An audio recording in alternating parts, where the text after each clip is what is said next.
하나님께서 특별히 선택한 이스라엘은 율법을 받고도 그 율법이 무엇인지 이해하지 못했습니다. 그렇기 때문에 율법의 요구를 깨닫지 못한 거지요. 자신들의 행위로 구원을 얻을 수 있다라는 생각을 가지고 있었어요. 그래서 유대인들은 엄격하고 고통스러운 율법을 준수하기 위해서 죽도록 노력하는 것을 볼 수가 있습니다. 지금도 그러고 있죠. 그것이 하나님을 믿는 방법이다 라는 생각을 가지고 있단 말이죠. 하지만 진리를 벗어난 사람들의 노력은 하나님과의 관계가 끊어질 위험성이 있습니다. 그리고 최선을 다해 율법을 지켰는데도 하나님의 진노를 받을 수가 있어요. 잘못된 말씀을 믿게 되면 자기들은 죽도록 열심히 했는데 나중에 하나님을 만났을 때 하나님이 나는 널 몰라 라고 말씀하실 수 있단 말이죠. 유대인들은 율법은 하나님께서 우리들에게 준 것이기 때문에 잘 지키기만 하면 돼. 하나님의 의를 이룰 수 있어. 이게 믿음이야 라는 말을 했단 말이에요. 말씀의 무지함이 그들을 예수 그리스도께 인도하지 못한 것입니다. 왜 고집이 있는 사람들이 있잖아요. 고집이 있는 사람들. 이쪽으로 가야 되는데 내가 알아. 그리고 이쪽으로 계속 가는 사람들이 있어요. 그러니까 고집이 있으니까 또 어른이니까 말을 못해요, 뒤에서. 그런데 잘 정확한 정보를 가지고 움직이는 것이 너무나 중요하다 말이에요. 하나님을 나는 믿어. 여기서 끝날 것이 아니라 하나님을 믿는데 하나님이 어떤 분인지 내가 믿고 있다라는 확실한 얘기를 할 수 있어야 된다는 거죠. 로마서 9장 32절에 어찌 그러하냐 이는 그들이 믿음을 의지하지 않고 행위를 의지함이라 부딪힐 돌에 부딪혔느니라 라는 말씀처럼 구원은 그리스도를 믿음으로 받는다는 것을 이해하지 못한 것입니다. 하나님께서 율법을 주신 이유는 사람은 율법을 완벽하게 지킬 수 없다라는 걸 아신단 말이죠. 그래서 그 율법을 완성하시고 율법의 마침이 되시는 그리스도를 믿어야 한다라는 뜻이 담겨져 있습니다. 하나님의 입장에서 보면 율법을 완성하신 분이에요. 근데 우리 입장에서 보면 율법이 맞춰졌단 말이죠. 그래서 완성과 마침이 되신 예수 그리스도가 되는 것입니다. 그러나 유대인들은 하나님의 의를 행위라는 관점에서 바라본 것입니다. 처음부터 하나님의 의를 바라보는 관점이 틀렸기 때문에 예수 그리스도를 만났지만 예수 그리스도를 알아보지 못했어요. 자신의 행위를 인정하지 않는 사사건건 시비를 거는 예수 그리스도를 대적하게 된 것입니다.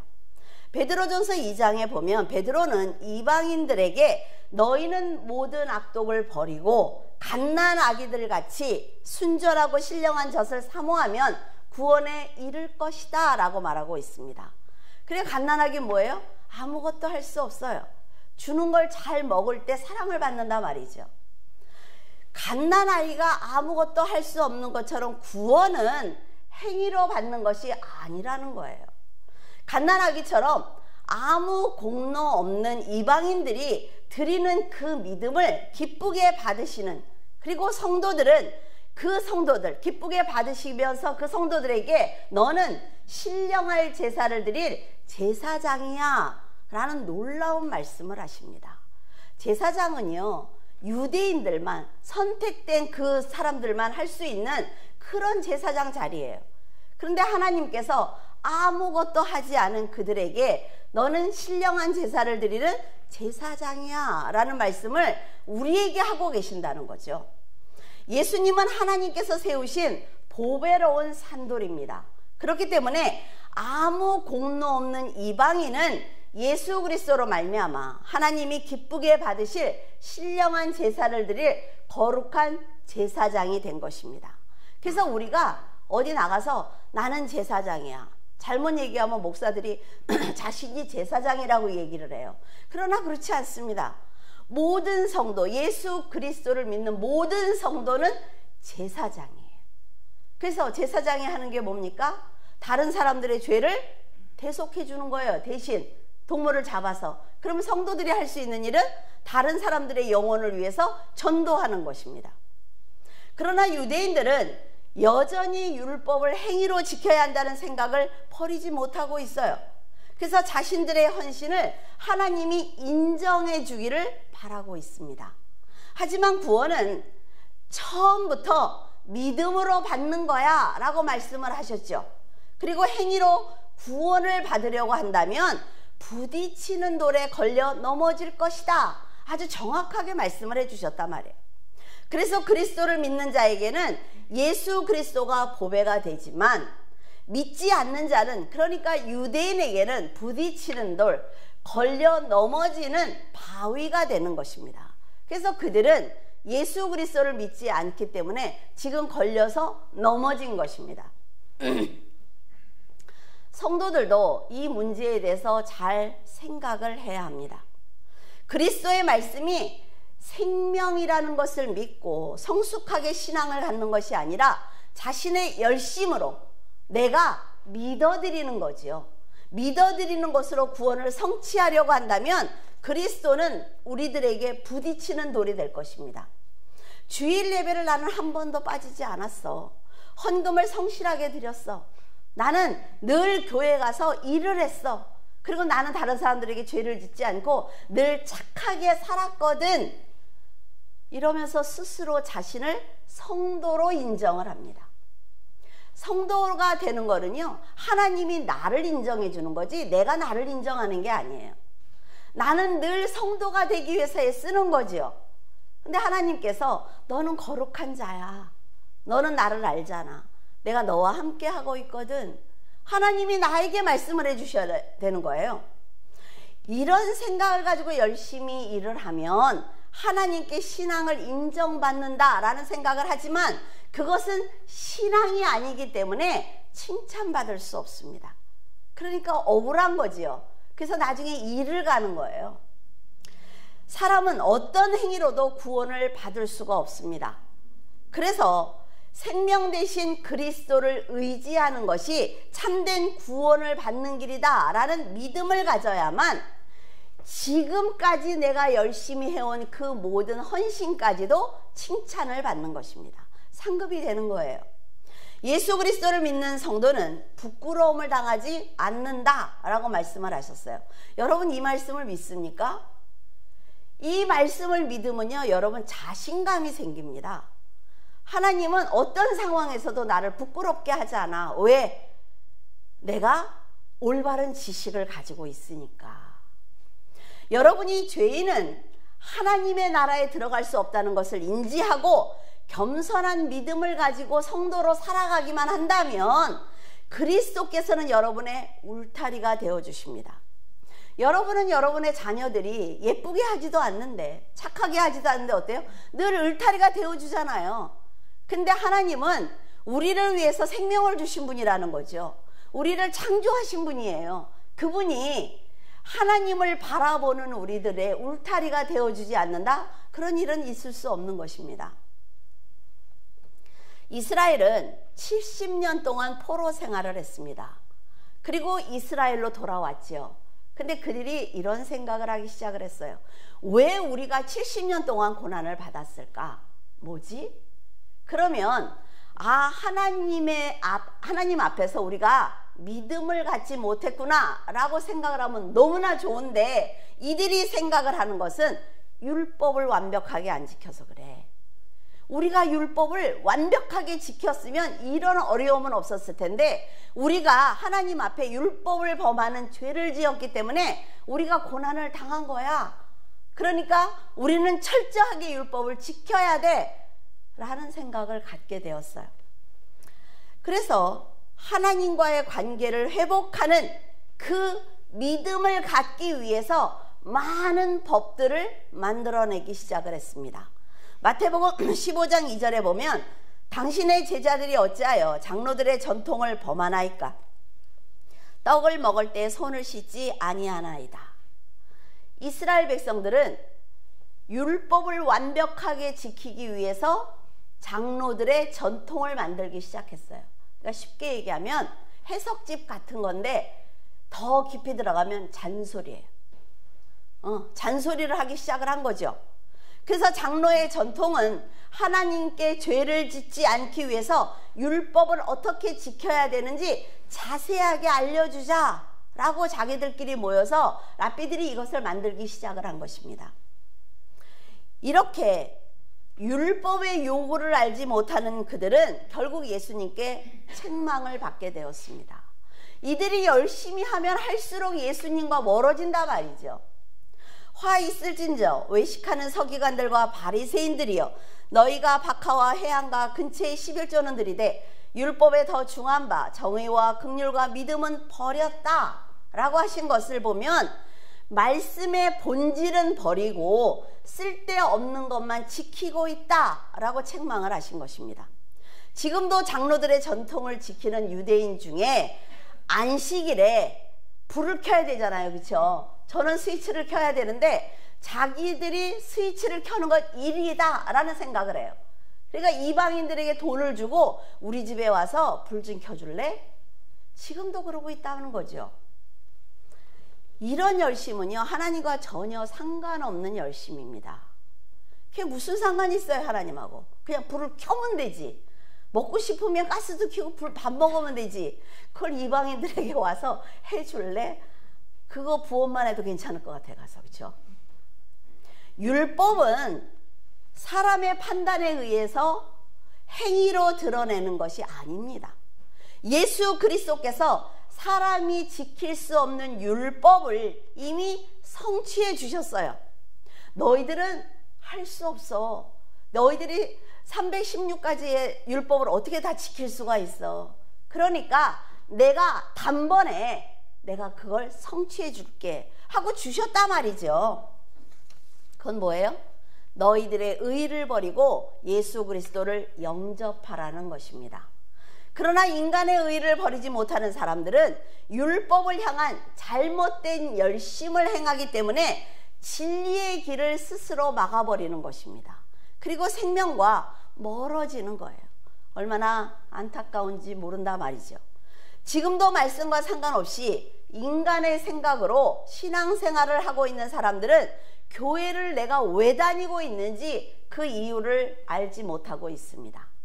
저는 대형교회 다니는 친구가 있어요. 그 친구랑 만날 때마다 정말 이렇게 가슴이 무너지는 게 뭐냐면, 어떻게 그 조금인 사람들을 데리고 어떻게 먹고 살아? 내가 먹고 살든 자기가 무슨 상관이야. 근데 어떻게? 우리 교회는 부목만 해도 100명이 넘거든. 그게 왜 자신의 자랑이 되느냐는 거죠. 그러면 저는 할 수 있는 게 뭐예요? 로마서 얘기를 꺼내는 거죠. 그래서 이거를 알고 있어? 그거 몰라도 돼. 그냥 몰라도 돼. 내가 뭐 목회할 것도 아니고 몰라도 돼. 그러면 예수를 왜 믿어? 그냥 교회 다니는데 뭐. 어차피 천국에 다 가는데 뭐. 다 갑니까? 못 가요. 길을 모르는데 어떻게 가? 참 답답하지요. 교회를 다녀야 천국에 갈 수 있다는 철저한 인간의 생각에 매여 있어요.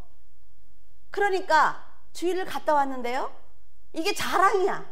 기독교인들이 오늘 주일 갔다 왔잖아요. 그리고 조금 더 모자란 것 같으면 저 새벽기도도 갔다 왔거든요. 여러분, 이런 모습은 지금 하나님께 책망을 받고 있는 유대인과 똑같은 행동입니다. 구원을 받기 위해서 교회를 다녀야 되는 이유를 정확하게 알아야 됩니다. 그리고 내가 왜 예수 그리스도를 믿고 있는지 알아야 돼요. 그리고 여러분이 혼자 생각을 해보세요. 예수 그리스도가 누구지? 나한테 던져보세요. 구원과 은혜와 율법이 뭐지? 머릿속에서 정리하세요. 하지 않으면 안 됩니다, 여러분. 그건 목사만 하는 게 아니에요. 여러분, 그러기 위해서는 말씀이 생명이라는 게 믿어져야 됩니다. 그리고 예수님의 말씀을 깨닫기 위해서 노력을 해야 돼요. 이것이 바로 믿음의 행위입니다. 요한복음 14장 5절에서 7절에 도마가 이르되 주여 주께서 어디로 가시는지 우리가 알지 못하거는 그 길을 어찌 알겠사옵나이까. 예수께서 이르시되, 이거 끌까요? 이거 키니까 기침하시는 것 같아요. 예수께서 이르시되 내가 곧 길이요 진리요 생명이니 나로 말미암지 않고는 아버지께로 올 자가 없느니라. 너희가 나를 알았더라면 내 아버지도 알았으리로다. 이제부터는 너희가 그를 알았고 또 보았느니라. 예수님을 아는 것이 하나님을 아는 것이다 라고 말씀하셨어요. 하나님께서 이스라엘에게 율법을 주신 것은 예수 그리스도를 만나는 방법을 알려주신 것입니다. 그것이 곧 아버지께로 오는 길이야. 그렇기 때문에 너희들이 이것을 알아야 돼 라고 알려주신 거지요. 하지만 그들은 쉽게 가는 방법을 듣고도 스스로 진리를 버리고 말았습니다. 하나님께서는 예수 그리스도의 이름으로만 구원을 받도록 법으로 정해 놓으셨어요. 근데 하나님의 법은 변치 않습니다. 그래서 우리가 어떤 길을 찾는다고 해도 예수 그리스도의 길로 가지 않으면 구원을 받을 수 없습니다. 그래서 살리는 것은 영이니 육은 무익하니라. 내가 너희에게 이른 말은 영이요 생명이라 라고 예수님이 말씀하신 것입니다. 예수님은 하나님께서 오랫동안 숨겨온 하나님의 비밀이에요. 비밀은 뭐예요? 우리들은 지금 귀에다 대고 이거 비밀이야 그런 거 비밀까지 말을 하지만 하나님의 비밀은 철저하게 봉해져 있었다고요. 근데 그것이 그 비밀을 이방인들에게 주신 거예요. 그 완벽한 계시를 유대인들에게 주신 것이 아니라 이방인들에게 주셨다고요. 그래서 이방인들이 예수 그리스도라는 분을 받으면서 영원한 생명을 갖게 된 것입니다. 이건 너무나 기가 막힌 놀라운 축복입니다, 여러분. 우리는 그냥 아무렇게나 예수 하지만 그분의 이름을 그렇게 부를 수 있는 이름이 아니라 말이죠. 이제 예수 그리스도라는 분이 우리에게 왔어요. 그분이 오시면서 우리 앞에 화와 복이 놓여진 것입니다.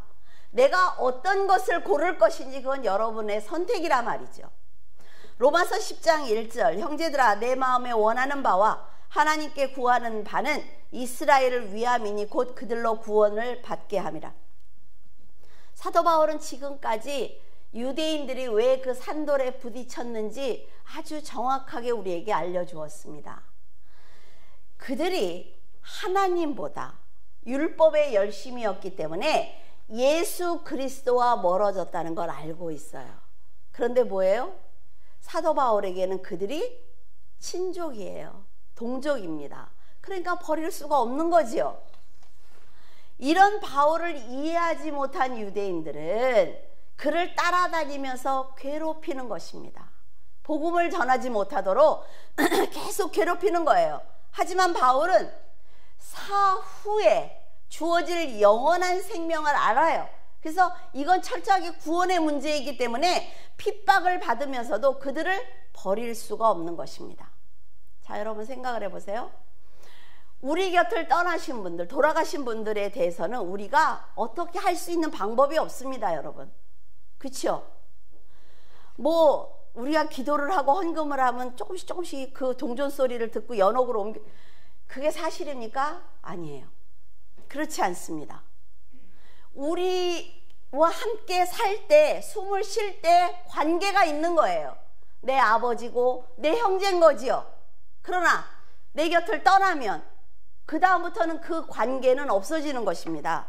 살아있는 사람들의 마음에 아픔이 있지요. 그러나 그분들을 우리가 어떻게 할 수는 없어요. 그러면 우리가 해야 되는 일은 뭐예요? 내 곁에 살아있는 사람들의 구원을 위해서 일해야 되는 거예요. 이게 잔인한 것 같지만 기독교인들이 반드시 생각해야 되는 것입니다. 그래서 살아있을 때 그들의 영혼을 위해서 노력해야 되는 것입니다. 우리들이 책을 나누어 주는 것도 그런 방법이죠. 2절과 3절에 보면 바울은 이방인들에게 내가 증언하노니 그들이 하나님께 열심히 있으나 올바른 지식을 따른 것이 아니었고 그들은 하나님의 의를 모르고 자기 의를 세우려고 힘써 하나님의 의에 복종하지 않았다라고 전하고 있습니다. 바울은 그들이 왜 구원에서 멀어졌는지 정확하게 이해하고 있는 것입니다. 유대인이 구원을 받지 못한 것은 하나님의 의를 몰랐기 때문에 하나님의 올바른 지식을 따르지 않은 거예요. 자기의 의를 세우려고 하나님의 의에 복종하지 않았기 때문에 구원을 받지 못한 것입니다. 아시겠어요? 말씀을 모르는 무지가 얼마나 큰 죄인지 알아야 된다 말이죠. 제가 20년 동안 여러분에게 이렇게 동일한 말씀, 여러분 매주 오면 똑같은 얘기 듣지 않아요? 그런데도 안 믿고 하나님의 뜻대로 안 사는 건 대단한 믿음이에요. 전 그렇게 생각을 합니다. 정말 돌이키지 않는 걸 보면 대단한 믿음이야. 대단한 믿음. 지금 하나님의 말씀을 모르면 아무도 여러분을 도와줄 수가 없어요. 예수 그리스도만이 길이래요. 그런데 목사가 20년 동안 아무리 떠들어도 무슨 소용이 있습니까? 여러분, 말씀을 모르는 게 무지예요. 세상에서 아무리 좋은 학교 나와도 소용없단 말이에요. 왜? 우리들의 삶은 유한한 것입니다. 끝나면 끝이에요. 내 종말이 끝나면. 여러분에게 말씀을 잘 모르면 교회 일을 하지 마시라고 내가 말씀을 드립니다. 이건 목사님들이 들으면 너무 충격적인 얘기예요, 여러분. 근데 이거는요, 믿음과 헌신의 순서를 가르쳐 주기 위해서 이런 얘기를 하는 것입니다. 아시겠어요? 말씀을 모르면서 열심히 하게 되면 그 열심은 사람을 교만하게 만듭니다. 정말 내가 뭐를 했으니까. 인간은요, 그런 아주 나쁜 그런 본성을 가지고 있어요. 내가 뭘 조금만 해주면 그거에 대한 보답이 없으면 화를 내요. 내가 너를 어떻게 키웠는데, 내가 너한테 어떻게 했는데, 내가 이 교회를 위해서 얼마나 헌신을 했는데. 하지 말라니까요. 그런 얘기를 하려면 하지 마세요. 왜? 하나님 앞에 도리어 나와서 하나님 앞에 제가 헌신하지 못하는 게 너무 죄송합니다. 하나님, 제가 있는 자리에서 그냥 기도하는 것, 이걸 봐주시면 안 될까? 차라리 이게 낫다는 거예요. 교만은 패망의 선봉입니다. 그런 것처럼 교만한 사람은 말씀으로 절대로 돌이키지 않아요. 여러분, 교만한 사람을 깨는 것처럼 힘든 게 없습니다. 그리고 제가 제일 싫어하는 게 있어요. 착한 사람입니다. 착한 사람은 절대로 다른 사람의 말을 듣지 않아. 왜? 저는 늘 착하게 살거든요. 그래서 글쎄요, 잘 모르겠는데요. 그게 죄예요? 차라리 못된 사람 깨는 게 훨씬 쉬워요. 훨씬 쉽습니다, 여러분. 신앙을 배우는 자세로 앞선 자의 충고를 듣고 말씀을 배우면서 헌신을 한다면 그 헌신은 상급이 됩니다. 자신의 의를 세우는 헌신은 교만이 되는 거예요. 율법을 지키는 것이 하나님을 믿는 신앙이라고 생각한 유대인들은 교회를 핍박하기 시작을 했습니다. 그리스도인을 죽이는 게 자기의 구원을 완성한다고 생각을 한 거예요. 유대인들이 그리스도인을 죽인 것은 그들의 영적 무지 때문입니다. 우리 당했잖아요. 코로나 때. 그쵸? 얼마나 교회를 핍박을 하고 얼마나 우리를 힘들게 했어요. 그들의 영적인 무지 때문에 그런 거예요. 영적으로 무지한 사람의 열심을 칭찬을 하는 것은 그를 하나님과 구원에서 멀어지게 만드는 아주 잘못된 행동입니다. 그래서 조심하셔야 돼요. 교회에 처음 오셔서 막 청소하고 그러실 때는 저도 막 넘치도록 칭찬을 해요. 그랬다 그래서 장로님이 청소한다고 제가 잘하셨어요 막 이래요? 그러지 않아요. 왜? 그분의 믿음이니까. 하나님이 보시겠죠. 하나님이 역사하셔서 더 큰 일을 맡기시겠죠. 근데 안타까웠게도 성도들 중에 칭찬하지 않으면 시험 드는 분들이 있어요. 그게 보여. 등골에서 막 욕을 하는 게 보여. 막 정말 이 뒤통수에서 막 보여요 진짜. 지금 가서 칭찬을 해야 되나 고민을 하죠. 근데 그냥 목욕실로 가요. 왜? 조금 성장하면 알겠지. 자신은 하나님과 교회를 사랑하기 때문에 헌신하고 있는데 그 열심을 인정하지 않고 책망을 받는다면 하나님과 교회를 떠납니다. 근데 그것도 그의 선택이라는 거예요. 아시겠습니까? 그래서 여러분, 자신보다 영적으로 성장한 사람들의 권면을 반드시 들어야 됩니다. 들어야 돼요. 그리스도의 말씀에 무지한 사람은 선한 것과 선한 의도가 무엇인지 모릅니다. 그래서 자신도 모르는 사이에 세상의 지식으로 영적인 부분까지 판단하는 잘못을 저지를 수가 있어요. 하나님께서 말씀하시는 선은 착한 행동이 아니라 그리스도입니다. 제발 기억지 마세요. 말씀이 선한 기준이라는 것을 알고 그리스도의 말씀대로 사는 훈련을 한다면 자연스럽게 선한 판단을 할 수가 있습니다. 그래서 여러분들이 어떤 얘기를 할 때, 어떤 말을 할 때 이걸 해야 되는지 말아야 되는지 먼저 고민 좀 하고 하세요. 툭 던져놓고 아유 미안해요, 그게 그런 뜻이 아니라, 그런 뜻이 아닌 말을 왜 해? 이게 판단의 기준이 없어서 그래요. 그러니까 항상 누구에게든지 말할 때 이 말이 정말로 예수 그리스도의 기준에 합한지 생각을 하셔야 된다는 겁니다. 유대인들은 하나님의 의를 모르니까 의에 복종하지 않아요. 구원에서 멀어지는 죄를 지은 것입니다. 여러분들은 그런 경험이 있습니까? 애를 이렇게 앉혀놓고 사탕을 8개를 줘요. 그러면 야, 이거 4명이 먹으려면 몇 개씩 나눠야 돼? 그러면은 똑똑한 애는 딱딱 2개씩 나눠요. 근데 하나 둘 셋, 하나 둘 셋 이거를 하고 있어. 그러니까 처음에는 또 괜찮으니까 가르쳐줘요. 친절하게 이건 2개씩 이렇게 하면 막 이렇게. 나중에는 걔 아이가 머리가 안 돌아가니까 어떻게 해요? 사탕을 그럼 까먹어. 8개인데 하나 까먹으면 어쩌자는 거야. 가르쳐야 되는데, 그치요? 지금 똑같은 거야. 하나님이 우리를 가르쳐 주려고 그렇게 애를 쓰시는데 우리는 이렇게 하고 있어. 몰라. 자, 4절. 그리스도는 모든 믿는 자에게 의를 이루기 위하여 율법의 마침이 되시니라. 이방인들은 율법을 받지 못했지만 율법을 듣자 이게 생명의 말씀이네 라는 걸 깨닫게 되었어요. 영원한 세계가 있네 라는 게 믿어졌단 말이에요. 그래서 그리스도를 영접했습니다. 유대인들은 율법을 지키기 위해서 그리스도를 버렸지만 이방인들은 율법과 상관없이 그리스도를 영접함으로 구원을 받게 되었습니다. 그러나 율법은 하나님이 주신 거룩한 법입니다. 율법이 맞춰지고 폐해진 건 맞아요.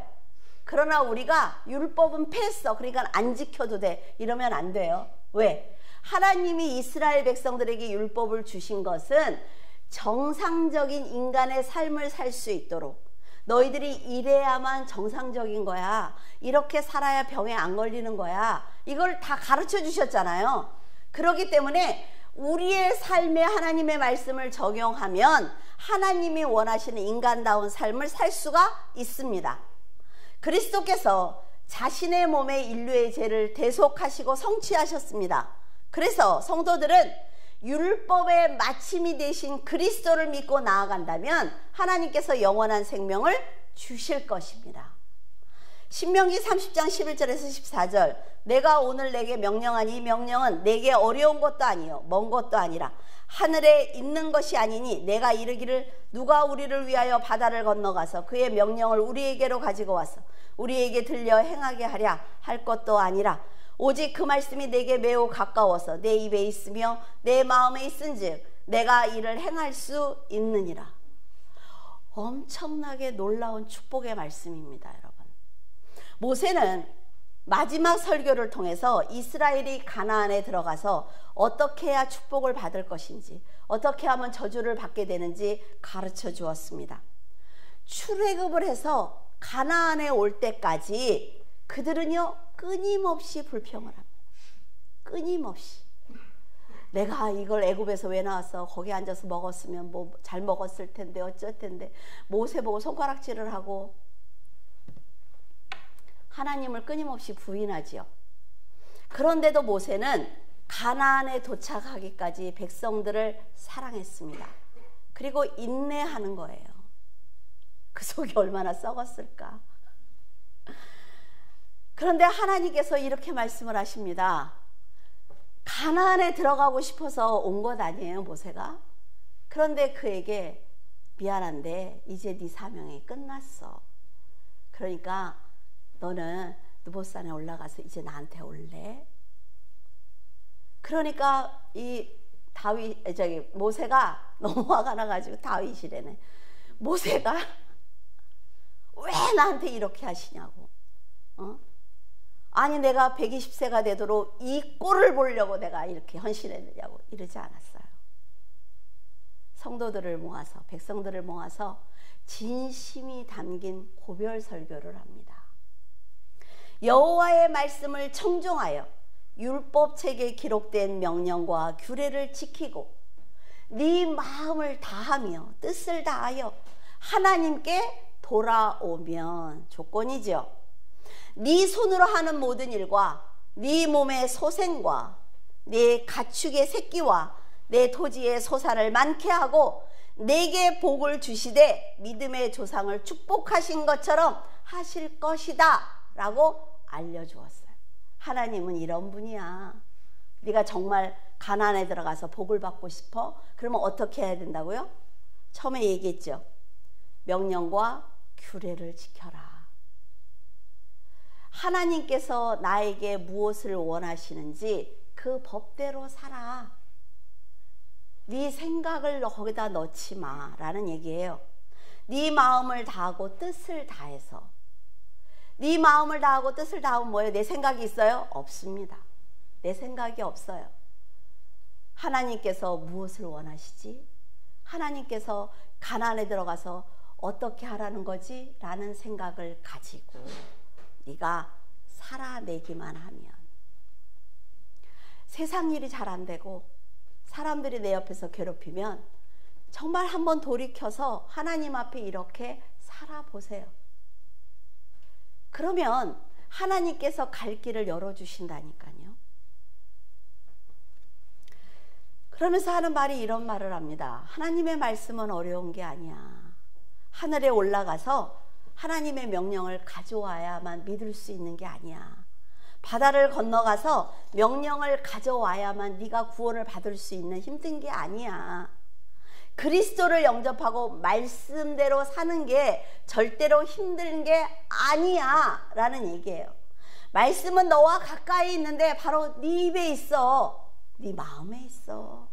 네가 결단하기만 하면 이를 다 행할 수가 있어 라고 지금 모세가 말해주고 있는 것입니다. 하나님의 말씀은 온 세상의 편만에 있습니다. 여러분, 어떤 사람이든지 다 예수 그리스도의 구원을 받고 있어요. 그런데 그 받은 구원이 되게 하는 것은 바로 내 믿음의 행위예요. 하나님을 믿는 게 먼저고 그 다음에 구원의 행위입니다. 그러니까 이 말씀, 내 구원을 찾아다닐 필요가 없다는 거지요. 하나님 앞에 나를 구원해 주세요, 구원해 주세요 기도할 필요가 없다는 거예요. 내가 예수 그리스도를 영접을 해서 내 입과 내 마음에 예수 그리스도가 있거든. 그 다음에 뭐예요? 내가 그렇게 살고 있느냐는 것입니다. 머리로는 알아요. 내 입과 마음에 있다는 거. 예수 그리스도의 말씀이 뭔지도 알아. 줄줄줄 외워. 그런데 그렇게 살지 않으면, 사도 바울은 신명기 30장 말씀을 인용을 해서 예수 그리스도께서 이미 세상에 오셨고 죄를 사해 주셨으며 부활하셨기 때문에 너희들이 찾아야 되는 분이 아니라 네가 믿음을 가지고 있으면 예수 그리스도와 함께 있는 거야 라고 얘기한 것입니다. 사람들은 그런 생각을 합니다. 예수님이 아주 멀리 계시기 때문에 자기가 지금 하는 행동도 볼 수가 없고 위급할 때도 나를 돕지 못한다 라는 생각을 할 거예요. 어떤 분의 얘기를 들었어요. 그분이 만나기만 하면 하나님 얘기를 한대요. 정말 어떻게 저렇게 믿음이 충만할 수가 있을까. 근데 그분이 그 다음에 만났을 때 그러더래요.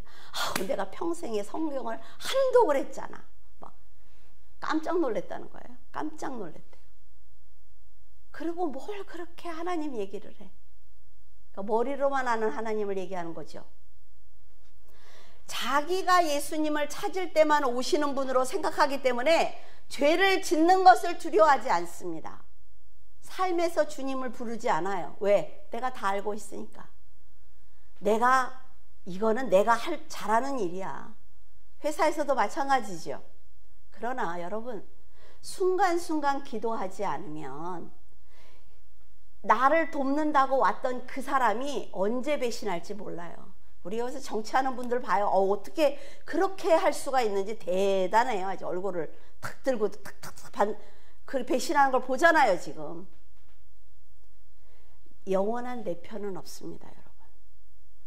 오직 예수 그리스도만이 내 편이에요. 사도 바울은 8절에 말씀이 내게 가까워 내 입에 있으며 내 마음에 있다 하였으니 곧 우리가 전파하는 믿음의 말씀이다 라고 하였습니다. 여러분의 입과 마음에 예수 그리스도께서 계시기 때문에 여러분이 믿음의 말을 할 때 듣고 계십니다. 다 아신단 말이죠. 여러분도 기도할 때 놀랍지 않습니까? 어떨 때 그러잖아요. 네가 그 말을 했는데 그때는 네가 들을 그릇이 아니기 때문에 가만히 있었어 라고 말씀하실 때가 있어요. 깜짝 놀라죠. 다 기억하고 계세요. 그래서 여러분들이 믿음의 말을 할 때, 복음을 전할 때 힘과 능력을 주시는 것입니다. 여러분이 어떤 결단을 하는지, 왜 그런 결단을 할 수밖에 없었는지 다 알고 계신다 말이죠. 이렇게 가까이 계시기 때문에 문제를 만났을 때 그 자리에서 기도한다면, 저는 목사님 성경 이걸 좀 물어보고 싶어요. 그러면요 가슴이 철렁 내려앉아요. 왜? 다 기억하지 못하니까. 그럼 그때부터 기도하는 거예요. 하나님, 제가 부끄러움을 당하지 않기를 원합니다. 이분이 물어봤을 때 정말 정확한 답을 하기를 원합니다. 순간 기도한다니까요. 그러면 하나님이 여러분의 인생을 부끄럽지 않게 하십니다. 9절에서 10절, 내가 만일 내 입으로 예수를 주로 시인하며 또 하나님께서 그를 죽은 자 가운데서 살리신 것을 네 마음에 믿으면 구원을 받으리라. 사람이 마음으로 믿어 의에 이르고 입으로 시인하여 구원에 이르느니라. 이 말씀 먼저 했죠. 그렇죠? 하나님이 미리 아시고 정하시고 부르셨어요. 그 다음에 의롭게 되시기 전에 뭐가 있어야 된다고요? 믿음이 있어야 된다고 그랬죠. 여기 봐요. 의에 이르고 마음으로 믿어 의에 이르고 입으로 시인하여 구원에 이르느니라. 믿음이 반드시 있어야 된다는 말씀을 하고 계십니다. 바울은 믿음으로 성숙하기 위해서는 몇 단계를 거쳐야 된다라고 얘기를 합니다. 가장 먼저 예수님이 주라는 것을 입으로 시인해야 돼요. 예수님 믿으십니까? 아니, 집사님이고 안수 집사님 권사님인데 사람들이 다 많이 모여있는 자리에서 혹시 교회 다니세요? 말을 할 수는 없어. 아니요 라고 말할 수 없으니까, 양심이 있으니까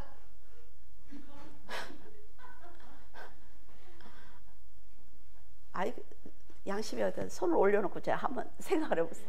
나는 아닌가? 그리고 하나님께서 예수님을 죽은 자 가운데 살리신 것을 마음으로 믿으면 구원을 받게 됩니다. 사람들은 처음에 교회를 다닐 때 어때요? 저 교회 다녀요 이렇게 얘기를 한다고요. 그런데 말씀을 모르니까 믿어지지 않을 수도 있어요. 그건 이해가 됩니다. 처음에 교회 다니면서 전 교회를 다니는데 아직 잘 몰라요. 예, 사실이에요. 그런데 교회를 다니면서 말씀을 배우게 되지요. 진리라는 것을 깨닫게 됩니다. 그러면 성경이 믿어지고 하나님의 나라가 있다는 것을 믿어져요. 그러면 구원을 받습니다. 믿음이 성장하면 다른 사람들의 영혼을 사랑하는 마음이 생겨요. 왜? 이게 하나님이 원하시기 때문에요. 나 혼자만 구원받는 거 하나님이 원치 않습니다. 내가 하나님을 만나고 정말 하나님을 사랑하게 되면 내 아내는, 내 남편은, 내 형제는 라고 바라보게 된단 말이죠. 예수님이 죽은 자 가운데 살아나신 것을 마음으로 믿으면 구원을 받게 된다는 것을 보면 성도에게 부활이 얼마나 중요한지 알 수가 있습니다. 예수 그리스도의 부활이 너무나 중요하단 말이죠. 예수님이 죽은 자 가운데서 부활하지 못했다면 사람들은 예수님을 성자야. 그래, 신이긴 신이라고 하지. 모두가 그러니까. 하지만 그분이 우리의 주가 되지는 못합니다. 예수 그리스도께서 다시 살아나셨기 때문에 우리가 믿음으로 구원받는다는 것이 확실해진 것입니다. 이단 교주들 보세요. 다 자기들 오래 산대, 영생한다 그러는데 영생교 그 사람도 죽었잖아요. 그러면 안 되는 거 아니에요? 그런데도 정신들을 못 차리잖아요. 우리가 죄에서 건짐을 받았다는 사실을 인정할 수가 있다 말이죠. 예수님은요, 성인이 아닙니다. 우리의 주가 되시는 분이에요. 이런 예수 그리스도를 입으로 시인하는 것을 부끄러워해서는 안 됩니다, 여러분. 말씀에 확신이 없으면 사람들에게 예수 그리스도를 전할 수가 없어요. 나도 확신이 없는데 그걸 어떻게 전합니까, 여러분? 그러니까 여러분이 먼저 확신을 가져야 된다 말이죠. 사람들은 자신의 전부를 드리고 받은 복음이 아니기 때문에 쉽게 생각을 합니다. 만약 여러분의 전 재산을 드리고 자, 구원 그 표를 받았어. 그러면 그걸 잊어버릴까 봐 아주 난리도 아니겠죠. 그런데 거저 받았단 말이에요. 거저. 그게 소중하지 않아요. 마음으로 믿고 입으로 시인할 때 구원을 받는다라는 것을 보면 말씀을 마음으로 믿는 영적인 성장이 없이는 구원을 받을 수 없습니다. 무슨 말인지 아시겠어요? 근데 아까 뭐라 그래요? 이게 어려운 게 아니래잖아요. 예수 그리스도가 살아계시고 부활하신 분이라는 걸 믿으면 돼요. 예수 그리스도의 희생으로 거저 구원을 받았음에도 우리가 복음을 전하지 못하는 것은 하나님이 살아계신 분이라는 사실과 사후에 내가 갈 그 세계에 대한 확신이 없기 때문입니다. 돌아가시기 한 10분 전에 믿으면 되지. 근데 그 10분을 몰라, 내가. 안타깝게도. 그렇지 않습니까? 저희 아버님처럼 평생 교회를 안 다니시다가 돌아가시기 한 한 달 전부터 복음을 계속 전했어요. 근데 마지막에 이분이 구원 받으셨네 라는 확신이 저에게 있었습니다. 그렇게도 구원 받을 수 있어요. 그러나 지금 우리는 모두가 건강하다 말이죠. 지금 얼마든지 고백을 하고 믿음의 행위로 살아드릴 수 있는데 그때 가서 하지. 그건 모르는 거예요, 여러분. 여러분이 정말 천국이 있다고 생각을 하면 복음을 전하는 게 아주 즐겁습니다. 그리고 어떻게 하면 저 사람한테 이걸 주지? 라는 생각을 갖고 있단 말이죠. 바울은 복음을 전하지 못하는 이방인들에게 그들이 거저 받은 그 구원이 얼마나 거룩하고 소중하고 대단한 것인지 알았으면 좋겠다 라고 말하는 거예요. 너희들이 이것을 깨달으면 저 많은 이방인들에게 복음을 전하지 않겠어? 라는 거죠. 성도들은 그리스도와 천국을 전할 용기와 확신이 필요합니다. 복음은요, 여러분, 용기가 있어야 전합니다. 그냥 전할 수 없어요. 그리고 인내해야 합니다. 여기에서 주의해야 할 것은 올바른 복음을 전하기 위해서 먼저 하나님을 사랑하고 믿는 참된 믿음을 여러분이 가져야 된다는 것입니다. 그렇죠? 하나님을 향한 사랑과 그리스도를 믿는 믿음을 가진다면 하나님은 절대로 그가 세상이나 악한 영에게 부끄러움을 당하지 않도록 그의 인생을 인도하실 것입니다. 살아보라니까요. 정말 그러시니까. 물론 세상을 살아가는 성도들도 고난을 당할 수가 있어요. 우리가 인생을 살아가면서 사건을 왜 안 만나요? 그 사건마다 하나님 앞에 기도하고 의지할 때 그 사건을 풀어주시는 하나님을 볼 수가 있단 말이에요. 만날 수가 있어요. 그러나 하나님은 절대로 내 자녀가 악한 영에게 공격을 받지 않도록 막아주십니다. 의로운 일을 행하는 성도가 부끄러움을 당하지 않도록 역사하신다 말이죠. 예수 그리스도는 율법의 마침이 되어 주셨습니다. 이 땅에 있는 모든 사람들에게 주가 되기 때문에 부활하신 주를 믿는 사람들이 반드시 구원을 받는데 그 구원에는 차별이 없습니다. 그러니까 우리들이 잘못된 게 뭐냐면 내가 교회에서 이렇게 헌신했으니까 내가 천국에 가면 한 10골을 다스릴라나? 그리고 다 이렇게 저 사람은 저 사람은 2골이야. 2골. 그게 뭐예요? 차별이야. 나는 하나님이 그렇다면 나는 안 믿고 싶어요. 우리가 이 땅에서 죽도록 헌신하는 것은 받은 은혜에 대한 보답이지, 내가 이렇게 했으니까 당신은 나에게 이걸 줘야 됩니다 라는 생각은 아예 버리세요. 여러분들이 받을 것은 오직 하나, 뭐예요? 구원이에요. 천국입니다. 그 이상 것을 기대하지 말아요. 그러면 천국에 가면 그럴걸요? 이보다 좋을 수가. 그러실 거예요. 율법을 받은 유대인들은요, 자신들이 선민이기 때문에 나는 이방인들과 달라, 그래서 이방인들을 무시했단 말이죠. 하지만 믿음 안에서는 유대인이나 헬라인이나 차별이 없습니다. 그리스도를 믿으면 누구나 구원을 받을 수가 있어요. 선민으로 택함을 받은 이스라엘이 복음을 거부했기 때문에 이방인들이 하나님의 백성이 되는 축복을 받았습니다. 우리는 하나님이 그 선민으로 택하신 민족이 아니에요. 이스라엘이죠. 이스라엘이 받았는데 이스라엘이 말을 안 들으니까 하나님이 그러면 이방인들을 먼저 구원하시는 역사를 일으키신 거예요. 그 다음에 이방인들의 얼마가 구원받고 나면 하나님의 계획은 뭐냐면 이스라엘의 구원입니다. 그래서 이스라엘을 위해서 기도해야 되는 거예요. 하나님의 역사가 맞춰지기를 원한다면은. 그래서 하나님이 이방인들을 구원한 거는 이스라엘 사람들의 시기심을 유발하기 위해서 그러신 거예요. 왜 우리 그렇지 않습니까? 예를 들면 내 자녀를 밥 숟가락을 들고 아무리 쫓아다녀도 안 먹어. 여러분들도 해보셨죠? 그러면 이거 봐 삼촌 먹는다 하면서 이 삼촌 입에다 쑥 넣어주고, 그렇죠? 옆집 아이 입에다 쑥 넣어주면서 받지. 그럼 그 사람은 막 과장해서 맛있는 척을 해. 그래도 안 먹어. 근데 옆집 아이가 그 엄마를 오해를 해서 자식보다 나를 더 사랑하는구나. 그럼 그렇지. 그럼 밥 때마다 와서 앉아있어. 그럼 꼴보기 싫어. 그러면서 내 자식을 막 조롱해. 야야야, 밥도 안 먹냐? 아이고, 그러라고 걔 밥 준 거 아니에요. 근데 꼭 그러는 애들도 있어요. 그럼 어때요? 내 자식이 밥을 안 먹어서 이 아이를 잠깐 그 아이한테 도움을 청한 건데 얘가 내 자식을 조롱하면 어때요? 안 줘요, 그다음부터는. 왜? 내 자식이 왜 조롱받는 걸 원해? 내가 원하는 뜻은 그게 아니잖아요. 하나님도 똑같다는 거죠. 하나님도 똑같아요. 이방인들이 구원을 받은 것은 이스라엘 민족이 하나님을 영접하지 않아서, 예수 그리스도를 영접하지 않아서, 율법의 의의를 깨닫지 못해서 행위로 구원을 받으려고 해서 하나님께서 이방인을 먼저 구원하셨어요.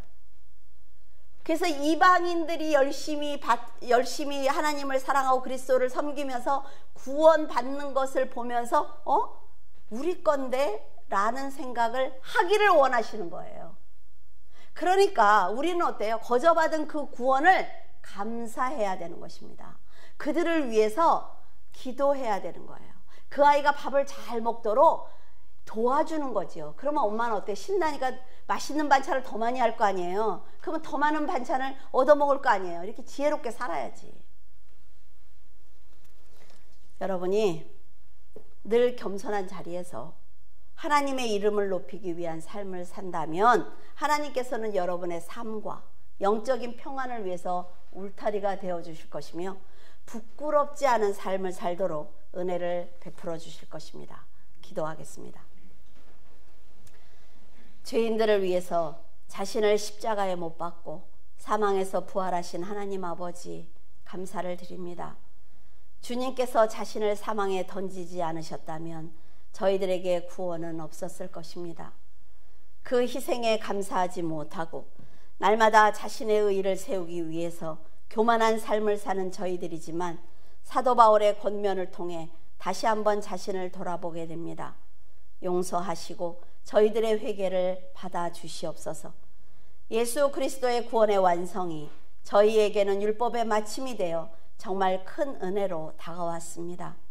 크신 은혜와 긍휼하심이 있었기에 하루하루를 살고 있다는 것을 알고 있사오니 주님, 지혜를 주셔서 더 많은 영혼들에게 복음을 전할 수 있도록 도와주시옵소서. 사도 바울처럼 목숨을 다해 충성하지는 못해도 이름도 없이 빛도 없이 하나님의 이름을 높이는 삶을 살겠사오니 도와주시옵소서. 급변하는 세상에서 저희들이 할 수 있는 일을 하게 하시고 바울처럼 주위에 있는 사람을 사랑하게 하셔서 감히 입을 열어 복음을 전하게 하시고 그들과 함께 천국 백성이 되게 하여 주시옵소서. 주님의 사랑에 늘 감사를 드리며 하나님 나라의 소망을 두고 성도로 살아가게 하여 주시옵소서. 감사드리며 예수 그리스도 이름으로 기도드립니다. 아멘.